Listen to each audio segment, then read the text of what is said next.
Hello, you beautiful souls out there, and welcome back to the Sex, Drugs, and Jesus podcast. I'm your host, Devanin, and I have with me today the wonderful and lovely Martina Clark. And this diva here is a woman after my own soul. She has a history of HIV. She's also overcome COVID-19, and I have had to deal with those both. She wrote a book called My Unexpected Life, an international memoir of two pandemics, HIV and COVID-19. And that is what we are here to discuss today, HIV and COVID-19. Martina, how are you, my dear? I am well. How are you? I am fan fucking tastic. Awesome. After having lived through two diseases which do come to kill you, what could I possibly have to complain about? You know, I'm here, Exactly. I'm queer, I've got a bright pink beard going on because it's Mardi Gras down here right now, and I'm in the season, and you know, how are you? I read through your book and everything. For fuck's sake, how are you? I think I'm kind of the same. I think we are both virus overachievers. And considering all that we've been through, I'll complain because sometimes it's fun, but I really can't complain. I'm here. I'm getting ready to turn 59 in a few weeks and never thought that would happen. And it's all good. Feel like I'm the luckiest person alive. Right, and y'all, so in this interview, I hope to give you some deeper insight into HIV. How it affects you mentally and emotionally and everything like Mhm. that. What Martina can offer that I cannot is that she was around and dealing with this back in San Francisco, when all the shit started to hit the fan, really. I got HIV like in 10 years ago, 2011, 2010, or some shit. A far cry from what was going on back, in the 90s and 80s and things like that. So I'm super excited to talk to her because, you know, I've never had anybody on my show who came quite out of this era. Oh, wow. Okay, great. A side note before we get started, because I noticed like everything when I was researching you and some of your images, I saw a repeat of what looked to be like dragonfly earrings. Yes. I was Uh, wondering what this that is means. Yeah, and I have them on right now, exactly. So, this particular pair of dragonfly earrings, I got in Cambodia, of all places, and I saw them in the hotel lobby where I was staying, and I try to never buy stuff, like, in the hotel stores because I wanna find the actual artists and support them directly, but I just fell in love with them, and I thought, "The hell with it, I'm gonna buy them," and I wear them every single day. I've had them for probably 15 years. And somebody told me that when you see a dragonfly in nature, it means that the ecosystem is in good shape. So for me, I like to wear the dragonflies partly because I think they're pretty, but partly because it makes me feel like maybe my own little personal ecosystem is in good shape and I need all the help I can get. So that's what they mean to me. That is so beautiful. And it reminds me, a couple of years ago, I was looking out my backyard and there's a stream that runs back there, and there was a swarm of thousands of dragonflies. Oh, wow. The only time I've seen is in my life. I used to catch them, as a kid, but I don't catch insects anymore. I just want them to be free. Yeah. But there was like thousands of them, and they happened to show up as the sun was setting at a certain angle, and it reflected off of all of their wings Oh my gosh. simultaneously. And it Wow. That must have been amazing. it is one of the most beautiful things I've ever seen in my life. And I can imagine. we're here for the dragonfly. So now that's the beautiful stuff. Let's get into the gritty part of this. So the cover of your book, absolutely titillating. I'm always interested in people's book covers, and what it means. One thing so the cover of her book, y'all, is like, it looks like a passport. Mhm. It her very emotionless passport photo. They don't like you to smile in those photos. They want you to look like a goddamn statue. So you pulled off your statuesque look very well. It Thank you. She's got like a COVID virus. She's got like HIV. Now, you have Venezuela, the only country that I see on there. You have 18 September 1996. Was that the day you found out you had HIV? And was that the country you were in, or what is the significance of Venezuela in that date? That is an excellent question that nobody has ever asked me. So, the reason for Venezuela is total random. It Okay. has nothing to do with anything. Basically, I had an idea of the cover that I wanted, and I sent some pictures of passport actual pages of my passport to the woman who did the ultimate design, and they came up with the the variations on the stamps, and why they selected Venezuela, I cannot tell you. I guess it just happened to fit. But I actually found out that I had HIV in 1992, in May, I think, of 1992. For some bizarre reason, I don't know the exact date that I tested positive, which I find extremely weird. Um, but I haven't committed it to memory, or maybe I blocked it. I don't know. But yeah, it was in 1992 when I found out. So I was in San Francisco, and that is when that journey began for me. Now, she was 28 years old when she found out. Mhm. Okay. I'm gonna read a snippet from your book. I do love story time, and there are 2 snippets that I'm gonna read throughout this interview here, so if I may. Yeah, of course. Thank you. Okay, so this snippet here, y'all, this is Martina. Now she says, "Unnerved by my memories of the men who died in those years, neighbors who left for the hospital and never returned, the relentless funerals, I found myself reliving the grief of decades past. History was repeating itself again. Far too many did not heed the warning." Now, in this snippet here, she's tidying up this book as COVID-19 is beginning. And COVID-19 is causing you to be triggered about what was going on back in 1992. So, and then while I'm reading this, I'm having all these Pose flashbacks, and I'm just, I'm right there with you in New York back in the dance hall scene, and in Pose, it was only 3 seasons, but my God, it felt like years. So many funerals, so many people died, watching Pose. If you haven't seen Pose, people, I don't know what you're doing with your life. But get on it. So, Yes. and Martina is in New York right now, that's where she lives, and so all of this is just really coming together for me right now in a super emotional way. So tell us about how you felt when you got HIV and what was going on, and then how did COVID trigger this for you? Sure. So when I found out that I had HIV, I felt like my life had just been erased. And I remember I got the news on the phone, which is not how you're supposed to get it. You're supposed to get it from an actual person in real life. But I got the news on the phone, and I was standing in the kitchen, and I just stared at a cabinet, and it's like a white kitchen cabinet. And I felt like that was my life. It was just a blank slate, and not necessarily in a good way, but that everything I had ever done just didn't matter anymore because I had this new thing that I was gonna have to deal with. I had never seen another woman with HIV. I probably had, but I didn't register that I had. And despite living in San Francisco, which in the '80s and '90s was, really hard hit by HIV and AIDS pandemic, just still felt very, very alone. I knew plenty of people with HIV, but not another woman. But before all of that happened in 1992, I actually lived on Castro Street in the mid '80s.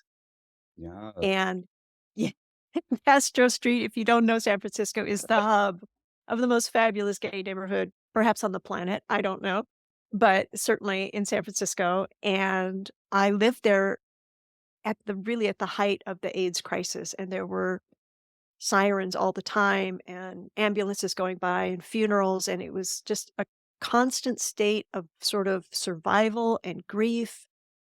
And yet in the midst of this extraordinary community who is always like, "We're gonna be better than this, we're gonna be bigger than this, we're gonna still be fabulous and wonderful." And when I was going through the beginning of COVID, I live in Brooklyn in New York City, which was the epicenter for this pandemic. And so it was similar in a sense that there was just a constant stream of ambulances going by and people were dying. And I'm a teacher now, and my students were telling me these horror stories of one student's mom died and the family didn't even know where her body was for like weeks. And I mean, just trauma that is unbearable for anybody. And it was on such a scale that I was really triggered. And I mean, nobody knew what to anticipate as we went into the COVID epidemic, but or pandemic, I should say. But I was really triggered, and I found myself like back on Castro Street and seeing apartments for rent, knowing that probably the person inside who had lived there before died, or yard sales. There were yard sales all the time, which it was so much to handle to know that there was so much death going on around you. And then to go through this again was was overwhelming to say the least bit.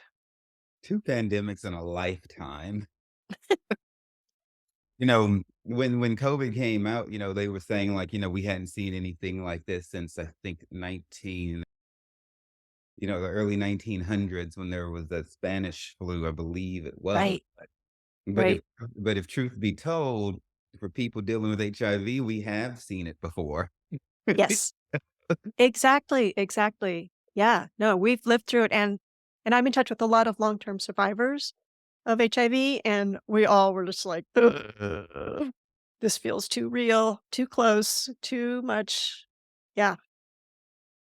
And so, I hear you when you say that you found out over the phone. That is so not the way to do it. When I found out, they didn't even bother to call. They left a voicemail. It was Oh my gosh. I re I retrieved my positive diagnosis from a voicemail. And so and so it's just and this was only 10 years ago, so it's sad to see that healthcare and the way they deal with HIV has not evolved, you know, back in those days, telling people over the phone, in my case, leaving a voicemail. It makes me think that some doctors who deal with HIV patients just don't respect us, and just don't consider Yeah, us to be human enough to treat with common dignity and decency. You yeah. know, I agree. you're Totally just one of agree. those HIV people. You did it to yourself. It's all your fault. So you deserve what happened to you. So we'll just drop the shit on them. We'll just call you and whatever. Yeah, yeah. No, I agree, agree. I don't understand why we haven't gotten past this.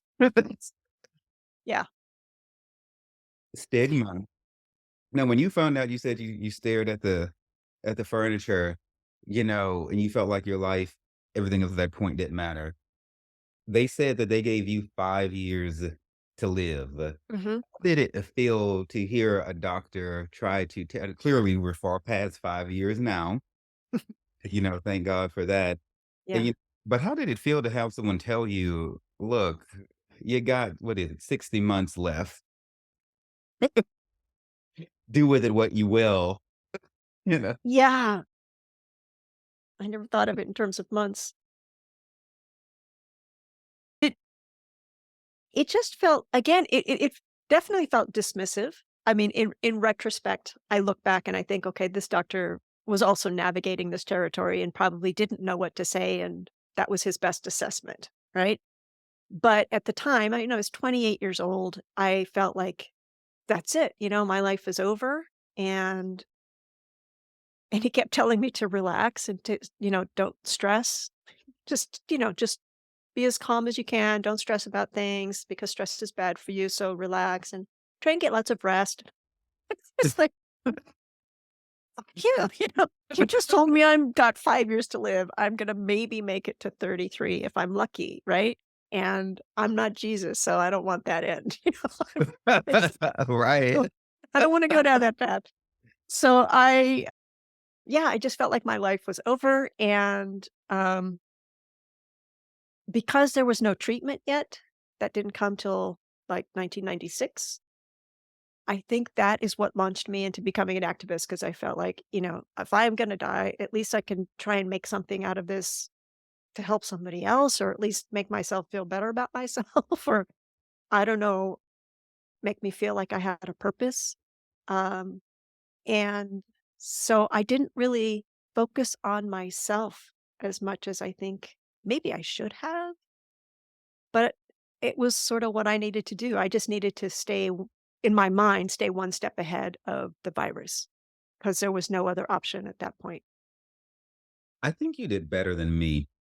I was too self-absorbed and too concerned about me. I thought I was just gonna, like, die in a few months because they didn't tell me I had 5 months.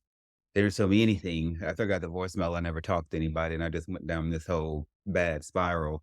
The only person I knew who had HIV died at, like, 24-ish, and I just saw Mm. him shrivel up into, like, this husk of a person covered with boils and sores, Mhm. and I thought, "Okay, well, that's where it's headed." And so but hearing you speak, you know, tells me what I should have done. I should have taken the microscope off of me, and had I focused on trying to heal other people, then I would have gotten healed myself, which is how I usually would do it because I had a strong history of volunteerism, but I was not volunteering during this time because I had gotten kicked out of church for not being straight. And so I had stopped all of my philanthropy and public service work. So I wasn't in that vein of operating like I usually would have been. Mhm. Oh, I didn't even think about that. And so people, when we get sick, if anybody out there contracts HIV, here you have it. Go find a way to help somebody else. That way you don't get overly self-absorbed with your own nightmarish fantasies about what you think are going to happen. I like to talk about this because sometimes people get HIV and people are like, "Oh, there's medicine for it now. You can just fix it." That doesn't take away the mental mind fuck of being invaded by something that you can't get rid of and that desires to take your life. It doesn't matter how far technology has come. The mental health aspect of it is still as real today as it was back in the Castro days. Absolutely. Absolutely. Yeah, no, I think that it's so important to highlight because people think it's really not that big a deal now, it's so what? You take a pill every day and you'll probably be fine. You probably have a regular lifespan, but that is so minimizing the reality and it's just kind of bullshit because yes, there's medication and thank God it exists and we're very lucky compared to so many people who are not here to even talk about this now. But the truth is you still have your body fighting this thing constantly,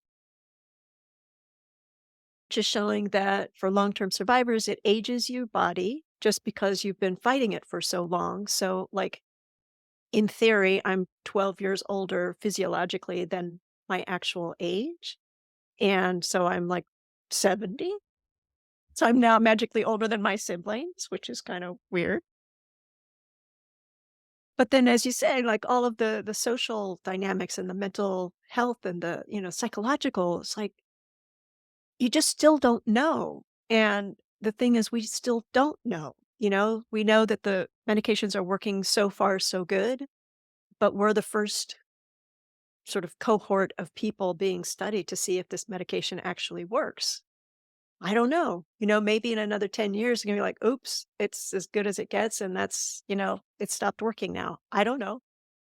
And I don't know, like with COVID, this is something I think about a lot was, did I get COVID because I have HIV and I was more vulnerable? Or when I got COVID, did I not have a worse case because I'm also taking medication for HIV, which is not the same medication, but sort of in a similar family of fighting viruses? I don't know, and it is a constant, like, just every day, not every day, maybe. After 31 years of living with HIV, I don't think about it necessarily every single day, but I do think about it regularly. Like, is something else going to go wrong tomorrow because I have HIV? Do I really have a full life to look forward to? Am I going to live to 80 or 90? And of course, nobody knows how long they're going to live, but nobody knows how much HIV is actually still doing damage to us despite having the medications. Mhm. Like, it's keeping us alive, but is it really are we actually still at 100% like everybody likes to pretend that you take the pill and you're good to go? There's so much more to it, as you said. Yeah. There's so much more to it, and there's so many different medicines because everybody's body reacts differently to different Mhm. things. No doctor gives you a guarantee that a medicine is going to work. They always have that same disclaimer, like, we're going to try this. Hopefully it works. If this doesn't work, then we'll switch you to a different medicine. You hope and pray that your body doesn't grow a tolerance to whatever medicine that you're on. Mhm. And you hope and pray that you don't get exposed to a different strand of it that could cause the virus within you to mutate. So it's Mhm.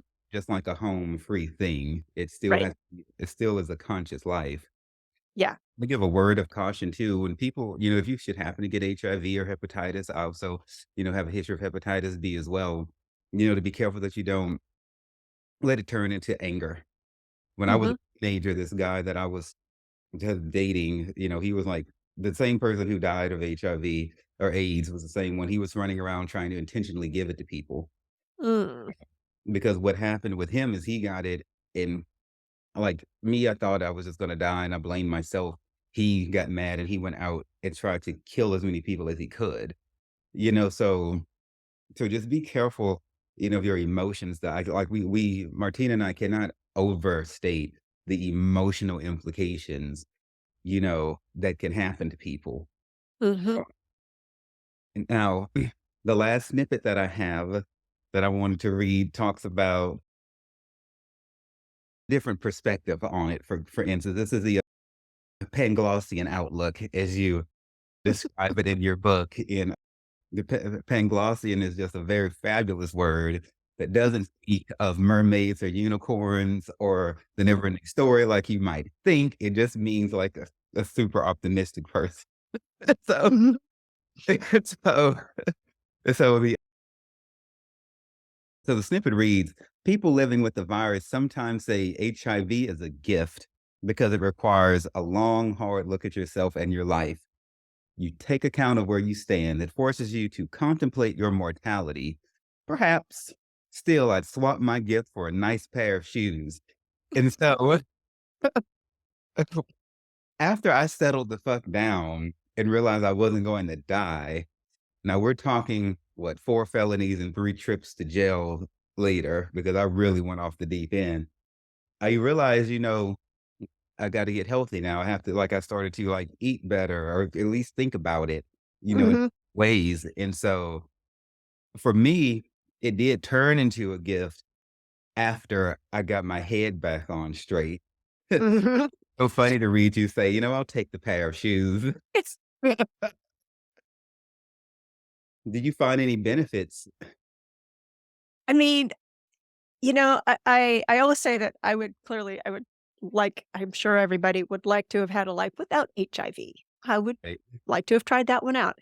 But I would also be a liar if I said I didn't have some benefits because of the fact that I had HIV and it was just, sort of the timing and my particular set of skills in life and all of these things converged. I ended up having a career for more than 20 years with the United Nations, which I don't think I would ever have been able to even fantasize about. It all unfolded because I had HIV. And through that, I traveled the world. I have met extraordinary people from all walks of life in all kinds of places, and I wouldn't trade that for anything. I have been so blessed to be able to go places and, like, be in the company of the people who actually live there, not get on a tour and ride around in a bus and wave at the locals. I actually got to be with the people who live in all of these places and a little bit understand what they were going through and know that, like, their journey with HIV was different for certain reasons.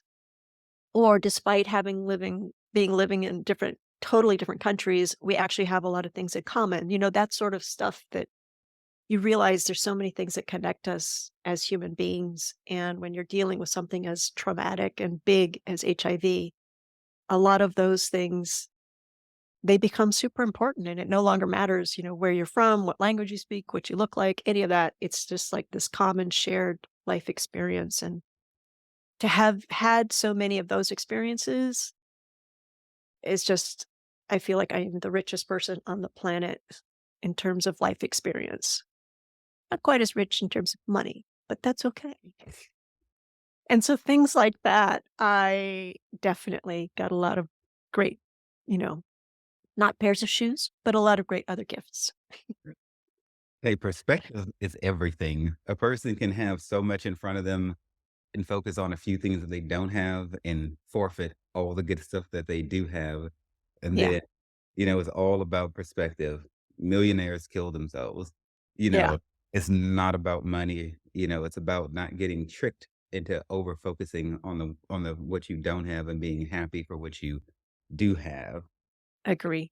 Yeah. Now, before we dive deeper into the United Nations, the last question that I had about your more like personal life was, do you ever think about like where you got HIV from, how you contracted it, who gave it to you, if you got it from a needle, or like, do you ever think about that? Or do you have closure on that? The question, I have sort of forced closure on it. The truth is, I don't know 100% where I got HIV. I am certain it was from a sexual encounter, unprotected sex, only because I never did any drugs that involved needles because I'm afraid of needles. And we'll leave it at that. Not that I didn't try out plenty of other stuff, but that was not my not my method of choice. Hey, party on, Um, party on. but none of those things would have put me at risk for HIV, except for maybe not being in my best mental frame of reference to make good choices. But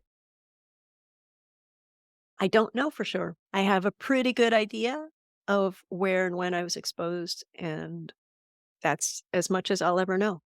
And I think one of my friends told me a story once. She's from Uganda, and she said that when a snake gets into your house, the first thing you think about is not, gosh, how did the snake get in the house? Hmm, let's ponder that. No, what you think about is, how do I get that snake out of my house and get it away as far away as possible so it's not going to come back, right? You're not thinking about, like, how does it get in? That's sort of a luxury to think about in a way when you have to fight. The virus is very much a real, live, living thing in your body. That's the thing that's more important to worry about. At least for me, that has held true, that I've pondered it, and probably more at the beginning, but as time has passed, like, it doesn't matter. I have it. I gotta deal with it and move forward. Oh, to move forward. Some days it's easier, some days it almost seems impossible. Yeah. But move forward, we must. Move forward, we shall. No, I have one more question before we move on to the UN. Okay. In your book, I was reading, and you're very, very transparent about how while you didn't judge like the gay men or anything like that, according to your head knowledge, you really didn't think as being like a straight woman that it was something that you were at risk for. You thought, I believe in your book, you said you thought you were like immune to it or like it could not impact you.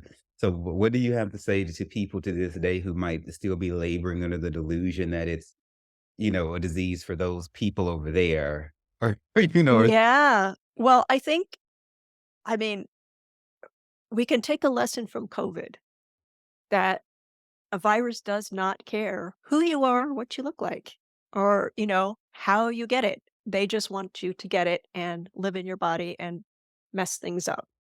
So anybody can get HIV.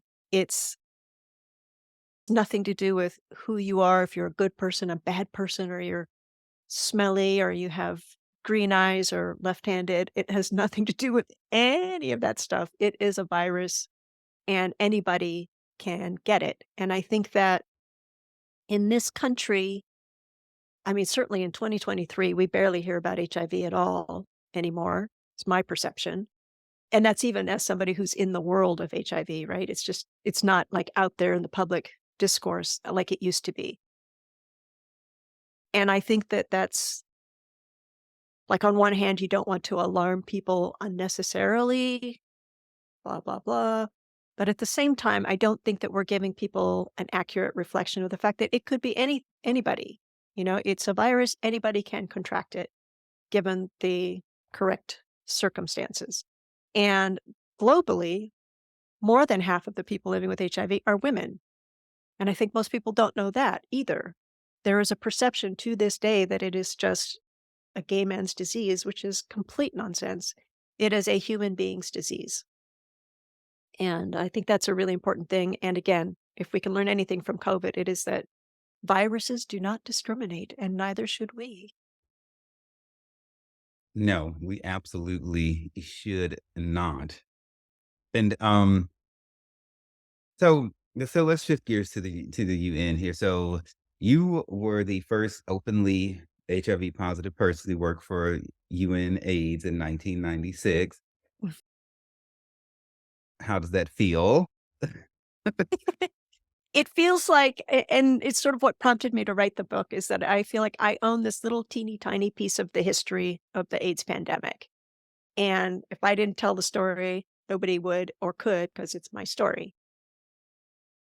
I look back at it now as an extraordinary sort of privilege to have had that position.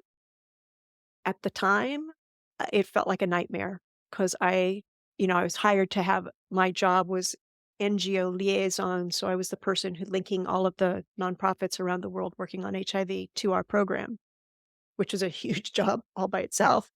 But what I felt my job was to be sort of the voice of reason in-house and call everybody to task on the work and say, "You're not considering the needs of people living with HIV, you're just thinking of this as a scientist, or you're thinking of this as a communication specialist, but you're not considering what are our needs, and our job at UNAIDS is to serve people with HIV first and foremost." And so I was sort of like the in-house act up, yelling and screaming all the time. And it was a crazy job. It was so hard, and I put a lot of that pressure on myself, but it was also kind of weird because as the first person, I felt like some of my community thought that I had sort of sold out and gone to the UN more as a self-serving, this is a great job, and it was. It was a great job, had a nice salary. I moved to Switzerland, all of these extraordinary things happened. But I was sort of alienated from my community in a way because I was the only person there. And it took a while to sort of earn their trust again that I was doing something that was actually helpful to them because I think they were also watching me, seeing like, okay, is she actually going to be there and do what she's supposed to do and stand up for all of us? Or is she just going to sort of settle in and go, cool, I like this big salary. I'm just going to float, coast, not really do the job that I could be doing. So it was really it was a lot to take on, and this is just 4 years after I'd found out I had HIV, and I hadn't really processed it all internally like I probably should have. But again, I just sort of, like, launched myself into space to take on this huge job, and it was a lot. But again, I look back at it now, all these years later, and I just feel like I was really lucky, and I, above all, hope that I did the right stuff and made sure that in those early days of UNAIDS, which very much changed the way the UN responded to the pandemic, that I helped to keep them honest a little bit. Do you feel like any of the policies you created impacted not just the organization within the United Nations? Do you think any of your work filtered down into like our most, local communities? I I do, and I would say not so much the work at UNAIDS, but the next sort of big job that I had with the UN was a few years later with UNICEF, and I was the HIV in the workplace coordinator. I don't know what my title was, but that was my job, was to make sure that UNICEF had an HIV in the workplace program for all of the countries where we worked. And that means implementing programming so that all of the personnel who work in any given office were getting education around HIV. That ultimately morphed into a UN system-wide program. So the entire UN system in, 160 countries where we work, and tens of thousands, if not hundreds of thousands of people ultimately were exposed to those trainings because it was a mandatory program. And that I know made a difference because the way we were approaching it was, you have to go through this training and maybe you feel like you don't need this training because you don't perceive you have any risk of getting HIV, but we want to make sure that you know how to educate the other people in your life and your kids and grandkids and so on and so forth. So it trickled down in that way into communities, which was amazing. I also know that it helped in the sense that our program staff, like, for example, somebody who worked in the accounting office in one country, she was afraid to have people who were hired to work for us come to her office to collect their checks because she was just didn't want people with HIV in her office because she just Mhm. wasn't, you know, educated, right? And so it was holding up program work. And once we started doing the training, she's like, "Oh, okay. Now I realize I have nothing to worry about. I am not at risk. They can come to my office. They're just picking up a check. It is not a big deal." It allowed the work to move forward and for her to be more comfortable and in turn other people in the office to be more comfortable. And, it sort of sounds like a little tiny nitpicky example, but it actually ended up making a big difference for the programming in that country. And it also we were finally sort of modeling what we were supposed to do as a UN, and so we were able to influence governments and local businesses and say, "Look, we have an HIV in the workplace program. You should too. Can we help you set one up?" And so I know that, it clearly hasn't fixed everything by any means, but it made a difference, at least a small difference in lasting ways. And that program is like officially doesn't have a team dedicated to it anymore because it's been going for so long. But I know that the work is still happening and country offices are still doing trainings and making sure that we have more respect also for our own personnel living with HIV. And it's really changed the whole way that the UN approaches staff well-being. It made it easier for gay, lesbian, bisexual, transgender, queer people to be out in the office, which is a huge thing. Maybe they couldn't be in their own lives, but at least in the family of the United Nations system, it's better than it was. It's still not perfect, but all of that work like made the UN a better employee, in my opinion. I think I would concur with your opinion because it sounds like your work, like you said, they don't have dedicated teams, but it's been around for so long. It almost sounds like it's been ingrained into the subconscious culture of Yeah, UN. So it's its own living organism. I mean, there's nothing more you could ask for. I mean, yeah. what an honor and a compliment. Yeah. Yeah, no, no, absolutely, and it's I'm really, really proud of that work. I feel like I was so lucky to be a part of the team that did the work, and again, I was, like, one of the people holding everybody accountable and saying, "We need to have the right priorities," and it was really hard to do because the UN is such a big bureaucracy, but we did it, and it's as you say, it's ingrained into the culture now, and Oh, it's beautiful. amazing. And I want to give a shout out to UNICEF, who you mentioned, and they do great work for kids. Yeah. That's my favorite nonprofit of all the nonprofits in all the 9 realms because 'cause I just fucking love children, and they're just so, like it's just simple to talk to a kid. You know, Mhm.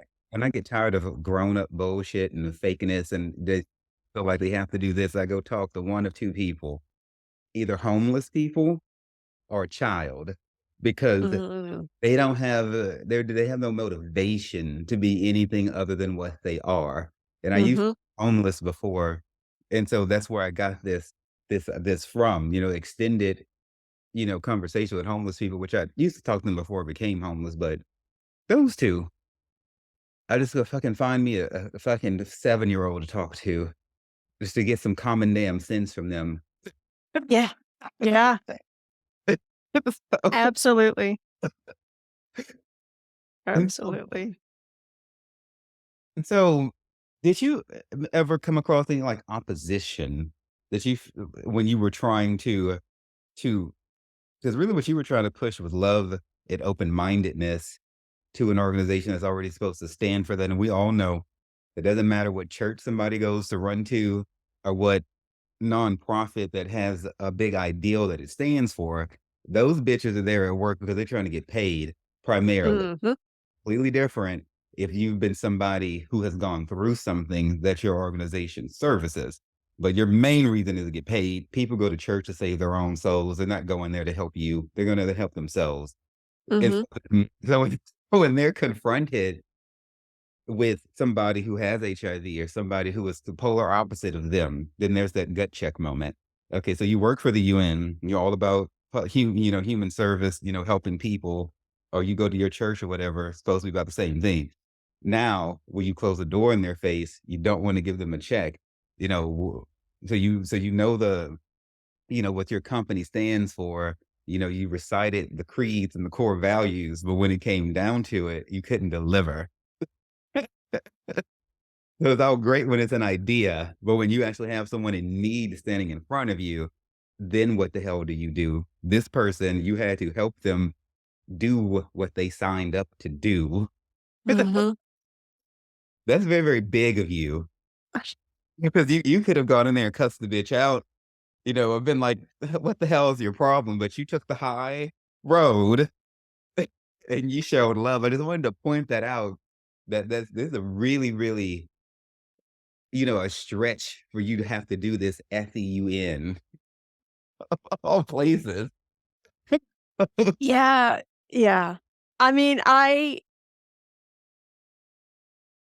tried really hard to always come at it with love and understanding that, everybody not everybody knows all the stuff that we know about HIV, right?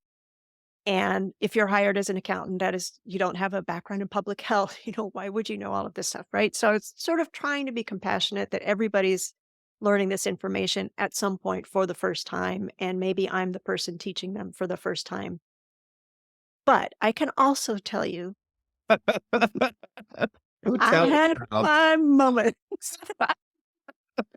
On my very last training that I did for UNICEF before I left, I was doing this workshop, and it was in the Middle East, which is a tricky region to talk about anything around sex to start I with. see. Yeah, yeah. And it was specifically we had people from countries that were in conflict. So these people already are like, I have so much to think about. HIV in the workplace is really the last thing on my mind. So they were like maybe okay to be there. They're not really against it, but at the same time, they're like, why do I have to do this? Right. And then one woman, I said, we're going to talk about how we're going to get condoms in your offices, because that was one of the mandatory principles of our workplace program, is that even if you have them in a basket in the kitchen where it's in a closet next to to the sugar packets, and only the staff knows that they're there, they have to be somewhere, because if we don't make them available, then staff who are afraid to go to the store and buy them themselves, or they can't for whatever reason, we make sure that at least they're available, and hopefully breaking down the stigma associated with condoms, right? So I had one woman in this one training who basically said, we can't do that because it just promotes immoral behavior of it increases the immoral behavior of bad people, basically, is what she said. I was just like, "What?" I I lost it. And it was my last training, and I had told them at the beginning that this would be my last training, and I was leaving UNICEF to go on and do other things. And at that moment, I took off my glasses and I said, I didn't tell you why I'm leaving UNICEF, but part of why is because I can't listen to people like you anymore." And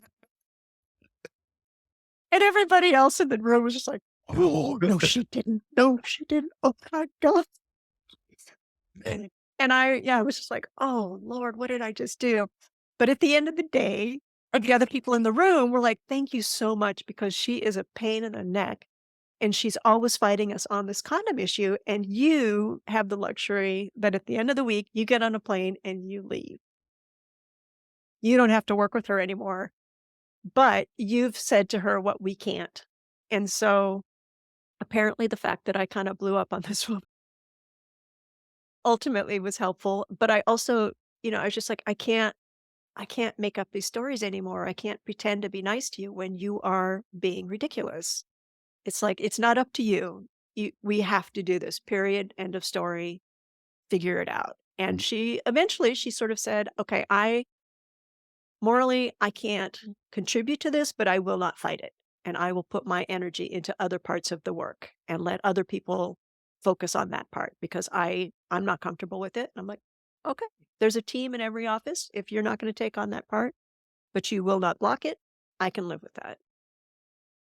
And I had that was probably the worst one, but I've had a lot of other moments where there's another guy in Venezuela who was basically blaming the HIV rates in Colombia, or no, in I can't remember which direction. Uh, but in any case, he was I guess he was from Venezuela working in Colombia, and he was blaming the rates of HIV in Venezuela on Colombians being bad, dirty people. And I also called him out, and I was like, "Excuse me." And I yelled at him in a meeting, and he was mortified. And I guess the next day he said, "That woman from UNA, she's short, but she's mean." And I felt like, "Good, I did my job." You know, he heard me and he heard me. That's what mattered. People like them, both of them are stupid bitches, it just is what it is, and they're also they carry the spirit of a bully. Yeah, You know, who are just they're consumed with their own point of view, and as far as they're concerned, if you don't see any given thing like them, then you're wrong, and that's just the end of it for them, and they keep pushing people around and pushing people around till someone does like you, and I think our homegirl, Miss Electra from Pose, would be quite impressed with the read because you basically read them for filth, and nobody has ever read anybody quite like Electra in Pose. And so, and they keep badgering and abusing people until somebody slaps them across the fucking face, metaphorically speaking, like you did. And yeah, either gonna learn and evolve, or they're gonna just lean more into it. That yeah, can't do. yeah, But goddamn it, sometimes shit needs to be said. This is why I had to leave the workplaces. I can't deal with dumb bitches like that and not say something. I'm like, oh hell no. Maybe it's my PTSD or whatever. But veterans, us veterans with PTSD, we're not gonna take no shit off of you. You're like, bitch, you said what? Oh no, no, no. Like, yeah. No, absolutely, absolutely. And at the end of the day, if we don't stand up and say something, you're doing a disservice to other people, you know? I think it is like, for me, I felt like it is my duty. I am in a position where I can talk back to this person because of my, sort of my role in the system. The other people in this room cannot, because they are not in the same position. And if I don't, then I have let them all down. right. And so I think you did well. So y'all, her book is like you mentioned earlier, you got to live, with these people. We're talking about cultural infusion. Reading through it is kind of like a very detailed travel guide. You mentioned like your Ugandan friend. I appreciated the story you had in there about your time. It's like you're sleeping, you're like in a hut, and they come in there to wake you up to go look at the stars, and you got to shake your shoe out to be sure no scorpions, whatever. You got to put your shoes on, so don't step on any snakes. You know, it's like going from, country to country and place to place, but deeper. It's not just look at all the pretty shit, but this is what's really going on. I did a missions trip to the Bahamas years ago, and what struck me was that, all the brochures and everything, crystal clear water, beaches and everything, but when we got back there into the schools where these people live and everything, abject poverty, you know, Mhm. never spoken of, in all the brochures and everything like that, and I felt like, lied to, and just like I wasn't given the whole truth, and like those people hadn't been marginalized because 'cause they're not talked about. And so what Mhm. I love about your book is that you give us, the realness, in all of these different places. So who is your target audience for your book, and what do you hope people gain from it? this is a $1,000,000 question. I am still trying to figure this out because, like, my initial thought was obviously people who work in the UN will find it interesting because they've had a similar experience. I think people with HIV will find it interesting because they have had a similar experience. Mhm. Beyond that, I feel like it's the target audience is probably just people who care about the world, which I would love to think was everybody, but is not actually everybody. But people who care about the world, who are curious how the UN works, who have survived some other traumatic thing. It doesn't have to be HIV, but dealt with another life-threatening disease or, just some other traumatic event where you feel like in that moment you're not gonna get through it, but in the end you are. Um, and I guess what I really hope people take away from it, to me, the most important thing is that everybody knows that they can do something to make the world better, even if it is just smiling to somebody or holding the door for somebody that you don't have to hold the door for, or being kind to, the person who looks like they're having a really shitty day and saying, "Can I help you? Do you need something?" Little tiny acts of kindness all add up. And if we all did more of them, then I think the world would be a better place. But also that, the little things matter, but that don't be afraid to take on bigger things too. That we can all make a difference in the world. I really truly believe that. I concur. And I think, like, one of the opening quotes in your book was from, I wanna say, maybe Gandhi, and it was like, if you think you're too small to make a difference, try sleeping, next to a mosquito." Yeah. You know, That's the Dalai Lama. the Dalai Lama, sorry. It Yep. was Yeah. and Yeah.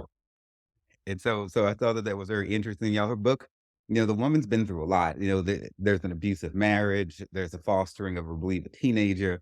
There's a lot more than just HIV and AIDS and traveling. It's a very, very transparent read that I feel like can touch you on many different levels, whoever may be listening. So then the last two questions that we have, Mhm. and then I'll turn the floor over to you for your last words. We're going to talk about, is there any sort of specific HIV/AIDS implications, just specific to women, that you might like to talk about? Oh, that's a good question. So I think for women, the whole issue around reproductive health is a huge one that, for many women, young women, they want to have children and to know that in 2023, that is something that women can do safely if they're in good care. And there are very affordable treatments to ensure that the baby is not born with HIV. They work, and in North America, Western Europe, almost no babies are born with HIV anymore. So that is really a positive thing. And obviously, parenthood involves two people generally, but for the woman carrying the child, that's a really important thing to know. I think that HIV probably impacts women throughout our lives, as we go through pause and other things as well, but there's not as much research as we'd like on all of that.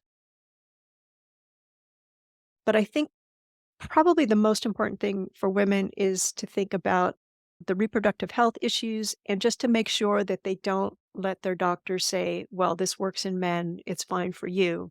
Make sure that you learn as much as you can and don't hesitate to call them out on it and say, but are you certain? Have there been research studies involving women, or has this only been tested on men? Can you prove to me that this is gonna work for me in a smaller body? If like in my case, I'm 5'4", I'm a smaller person than a 6-foot man, right? So, I need to have the empowerment to know that it's okay to ask my doctor, "Are you sure this is also going to work for me in the same way?" And prove it, sort of like, don't just say yes, show me the data sort of thing. Um, I think that's really important. And I think also that the stigma is different in the sense that people still don't understand that women get HIV. And so there's a lot of like slut shaming associated with the diagnosis where people assume if you've got HIV, you must be some sort of awful, terrible. sexual being and how dare you and it's your fault. And I suspect that happens with everybody that gets HIV, but I know that it happens with women in a very specific kind of way. And just know if that happens, if you get HIV and you're a woman, that that's not true.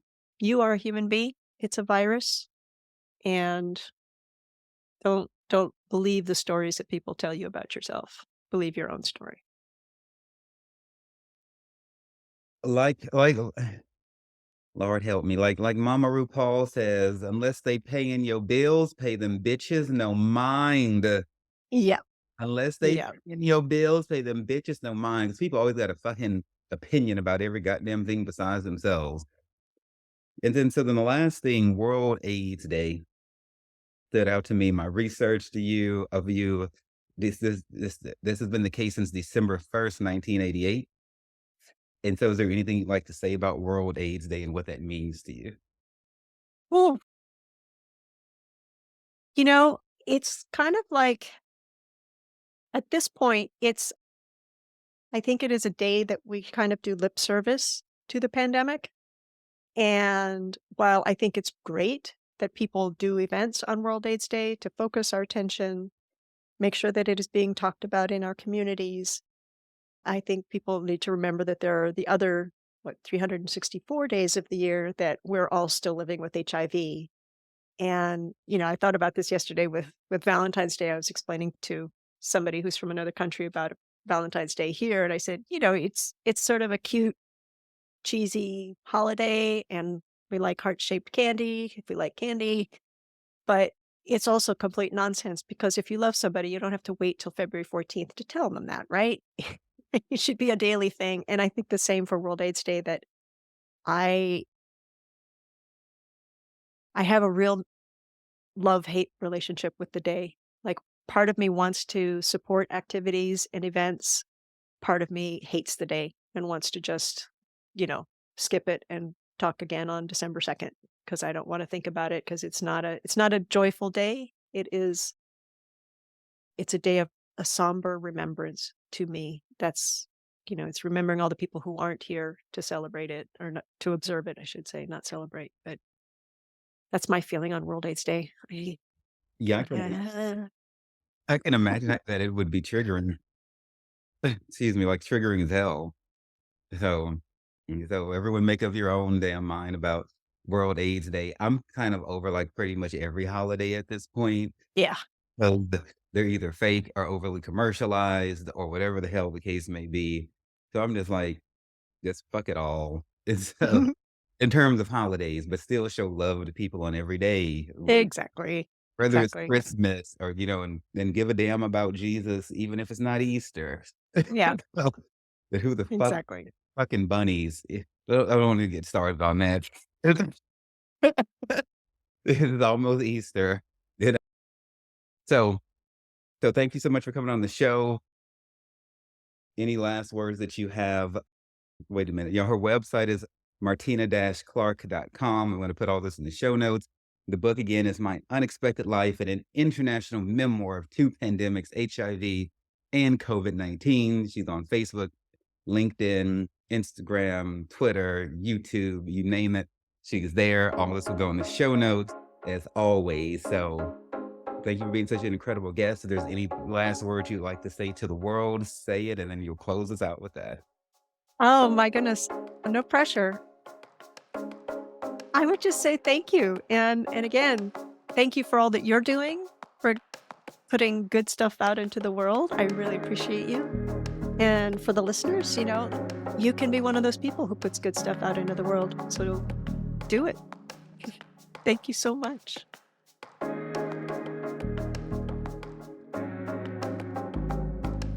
Thank you all so much for taking time to listen to the Sex, Drugs, and Jesus podcast. It really means everything to me. Look, if you love the show, you can find more information and resources at sexdrugsandjesus.com or wherever you listen to your podcasts. Feel free to reach out to me directly at Devannon at sexdrugsandjesus.com and on Twitter and Facebook as well. My name is Devannon, and it's been wonderful being your host today. And just remember that everything is going to be all right.